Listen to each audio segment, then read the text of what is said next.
அனைவருக்கும் ஆண்மனேய அன்பு வணக்கம்.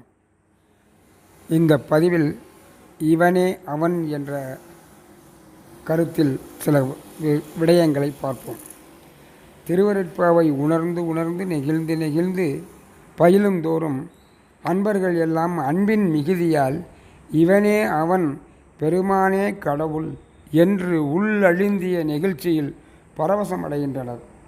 இதோ அருட்பெருஞ்சோதி அடைவு என்ற தலைப்பில் பாடல் எண் 4433 ரசித்து படியுங்கள், கேளுங்கள், பார்ப்போம். தவநேயமும் சுத்த சன்மார்க்க நேயமும் சத்தியமாம் சிவநேயமும் தந்து என் உள்ளம் தெளிய தெளிவித்தனையே நவநேய மன்றில் அருட்பெரும் ஜோதியை நாடி நின்ற இவனே அவன் எனக் கொள்வார் உன் அன்பரின் இருநிலத்தே. மேலும் தேவர்களும் அவனே இவன் கடவுளே பெருமான் என பேசுகின்றார்கள் என்றால் நாம் உணராமல் இருப்பது நம் தவக்குறையே ஆகும். பெருமையை உணர்ந்து பெருமை அடைவோம், வள்ளலை வணங்குவோம். அருட்பெரும் ஜோதி, அருட்பெரும் ஜோதி.